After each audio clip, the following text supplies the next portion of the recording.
Hello അസ്സലാമു അലൈക്കും.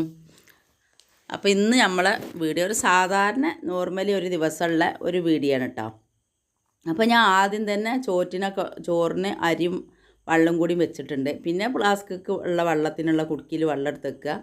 ചായപാത്രത്തിൽ നിന്ന് ഇങ്ങനെ കുറേശ്ശെ ഒഴിച്ച് കണ്ടാണ് തിളപ്പിച്ചെടുക്കൽ. അപ്പോൾ ആ വക പരിപാടികളൊക്കെയാണ് റെഡിയാക്കി എടുക്കണത് കേട്ടോ. അപ്പോൾ ഇവിടെ എലിൻ്റെ ശല്യം ഉള്ളതുകൊണ്ട് തന്നെ ഇപ്പോൾ ഞാൻ ബാക്കിയുള്ള ഭക്ഷണങ്ങൾ സ്റ്റോർ റൂമിലാട്ടോ വെക്കുക. എന്നാലും ഞാൻ ഫ്രിഡ്ജിൽ വെക്കലില്ല. ഫ്രിഡ്ജിൽ വെച്ച് പിന്നെ വെച്ചാൽ കുഴപ്പമൊന്നുമില്ല. നല്ലോണം തണുപ്പാറണം, പിന്നെ തിളപ്പിക്കണം, ഒരുപാട് പണിയാണത്.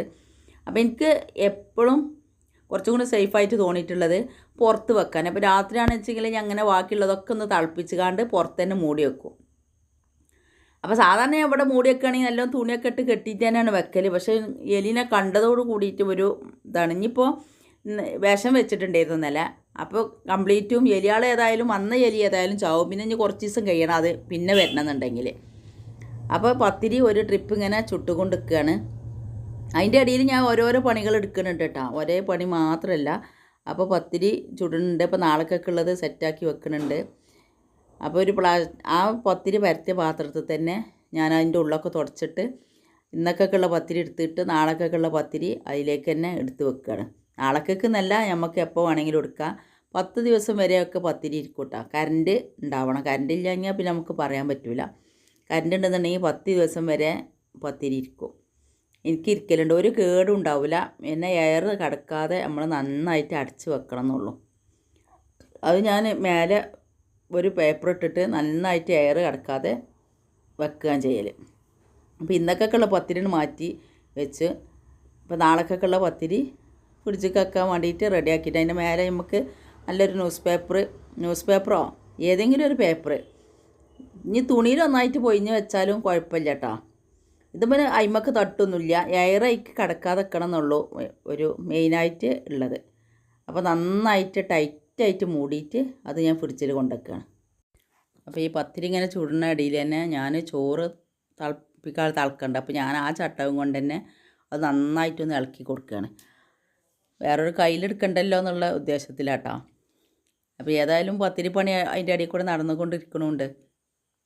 അപ്പോൾ അതിൻ്റെ ഇടയിൽ നമുക്ക് തേങ്ങാപ്പാൽ 1-ാം പാലും അരച്ചെടുക്കണം, 2-ാം പാലും അടിച്ചെടുക്കണം. പിന്നെ കുറച്ച് തേങ്ങ എടുത്തിട്ട് നമുക്ക് കറിക്കുള്ള തേങ്ങ അരക്കണം. അപ്പോൾ മിക്സിയിലെ പണിയൊക്കെ ഒറ്റയടിക്കാണ്ട് കഴിച്ചലാണ്. പിന്നെ തേങ്ങാപ്പാൽ എന്ത് കറി ഉണ്ടെങ്കിലും ശരി, ഇറച്ചിയായാലും മീനായാലും ഇനി പിന്നെ മുട്ട റോസ്റ്റോ എന്തായാലും ശരി, തേങ്ങാപ്പാലുണ്ടെങ്കിൽ കാക്കാക്കേ തേങ്ങാപ്പാലാണ് ഇഷ്ടം. അപ്പോൾ ഞാൻ 1-ാം പാൽ എടുക്കുകയാണ്. അത് നല്ല കുറച്ച് കട്ടിക്കനെയാണ് എടുക്കുന്നത്. പിന്നെ അതിൻ്റെ ശേഷം 2-ാം പാൽ എടുക്കുക. 2-ാം പാൽ എന്ന് വെച്ചാൽ കറിക്ക് ഒഴിച്ച് കൊടുക്കാനുള്ളതാണ്. അപ്പോൾ 1-ാം പാലെടുത്ത് കഴിഞ്ഞപ്പോൾ 2-ാം പാൽ എടുത്തുകൊണ്ടിരിക്കുകയാണ്. പിന്നെ പറഞ്ഞാൽ ഇഡ്ഡലിക്കാണെങ്കിൽ വരേക്കും കാക്കാക്ക് തേങ്ങാപ്പാലാണ് ഇഷ്ടം. പക്ഷേ ഞാൻ ഒരു ദിവസം കൂട്ടി നോക്കിയിട്ടുണ്ട്, നല്ല ടേസ്റ്റ് ഉണ്ട് ഇഡ്ഡലിക്കും. അത് നമ്മളെ ഇഡ്ഡലി അധികം ഒന്നും പുളിക്കലില്ല. അപ്പോൾ ഞാൻ തേങ്ങയും പച്ചമുളകും ചീരുള്ളിയും വെളുത്തുള്ളിയും ചെറിയ ജീരകവും കൂടി 2-ാമത്തെ തേങ്ങാപ്പാലിൽ അരച്ചെടുക്കുകയാണ്. ഇത് കറിക്കുള്ളതാണ്. അപ്പോൾ ഈ മിക്സിൻ്റെ പണി ഒറ്റടിക്കാനാണ്ട് കഴിയുമ്പോൾ നമുക്കൊരു ആശ്വാസമാണല്ലോ. അപ്പോൾ അത് അരച്ചിട്ടാട്ടോ മിക്സിൻ്റെ പണി അങ്ങനെ കഴിച്ചത്. അപ്പോൾ അത് കംപ്ലീറ്റ് ഒന്ന് അരച്ചെടുത്തിട്ടുണ്ട്. ഞാൻ മിക്സി ജാറിന്ന് അതൊന്ന് മാറ്റി വെച്ച് കൊടുക്കണം. അപ്പോൾ ഞാൻ ഈ ഇറച്ചിക്കറിയിൽ 2-ാം പാൽ ഒഴിച്ച് നന്നായിട്ട് തിളപ്പിച്ചെടുക്കണം. 2-ാം പാൽ ഒഴിച്ച് നമ്മളെ കറി നന്നായിട്ട് തിളക്കണം കേട്ടോ. പിന്നെ അധികം അതിൽ ഉപ്പും എരിവൊക്കെ അപ്പോൾ നിങ്ങൾ ആ സമയത്ത് നോക്കിയാൽ മതി. പിന്നെ ഞാൻ നല്ലോണം തിളച്ചൊക്കെ കഴിഞ്ഞതിന് ശേഷം 1-ാം പാൽ കുറച്ച് ഒഴിച്ച് കൊടുക്കണം. അപ്പോൾ ഒരു അടുപ്പത്ത് തന്നെ ഞാൻ അപ്പോഴത്തേന് എണ്ണ വെച്ചിട്ടുണ്ട്. അപ്പോൾ അതൊന്ന് തൂമ്പിച്ചെടുക്കണം. അപ്പോൾ അതിൽ കരിവേപ്പിൻ്റെ ഇലയും ഉള്ളിയും കൂടി ഇട്ടുകൊണ്ട് അതൊന്ന് തൂപ്പിച്ചെടുക്കുന്നുണ്ട്.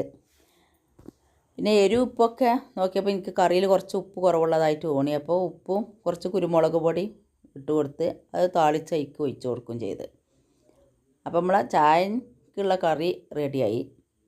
ഈ കാക്കാക്ക് തേങ്ങാപ്പാൽക്ക് അത്യാവശ്യം നല്ല മധുരം ഇടണം കേട്ടോ. കുറച്ച് മധുരമൊന്നും പോരാ, നല്ല മധുരം ഇടണം. പക്ഷേ കൊളസ്ട്രോളും ഷുഗറൊന്നും ഇതുവരേക്കും ഇല്ല. അപ്പോൾ അതിൻ്റെ ഇടയിൽ ആ ഫ്ലാസ്കൊക്കെയുള്ള വെള്ളം ഇങ്ങനെ തിളക്കണ്. അപ്പോൾ അത് ഒഴിച്ച് കൊടുക്കുന്നുണ്ട്. 2-ാമത് ഫ്ലാസ്കൊക്കെയുള്ള വെള്ളങ്ങൾ ഒഴിച്ച് കൊടുക്കുക. അങ്ങനത്തെ ഓരോരോ പണികൾ കേട്ടോ. അത് തിളച്ച് കഴിഞ്ഞേക്കാൻ ചോറൊന്ന് തിളക്കാൻ വേണ്ടിയിട്ട് വെച്ചിട്ടുണ്ട്.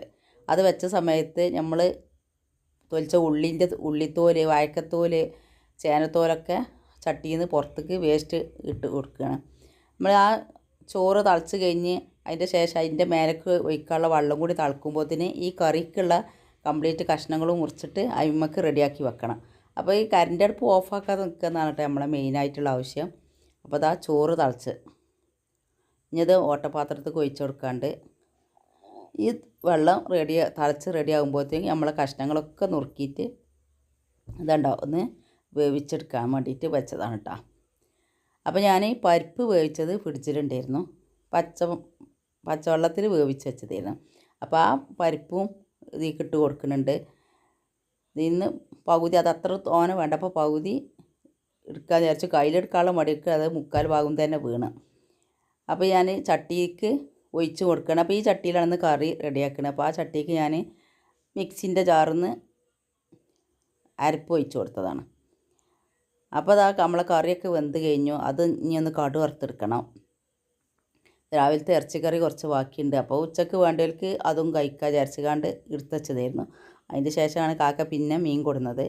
അപ്പോൾ ഉമ്മയും കാക്കൊക്കെ മീൻ കറി വെച്ചിട്ടാണ് ചോറ് നിന്ന് പറഞ്ഞത്. അപ്പോൾ ആ ഇറച്ചിക്കറി അങ്ങനെ തന്നെ പിന്നെ ഞാൻ മൂടിയൊക്കെ കേട്ടോ ചെയ്തത്.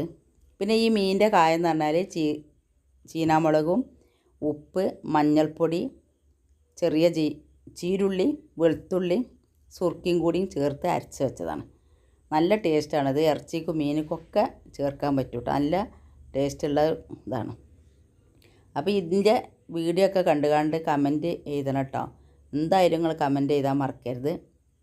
ലൈക്ക് ചെയ്യാനും ഷെയർ ചെയ്യാനൊന്നും മറക്കരുത് കേട്ടോ.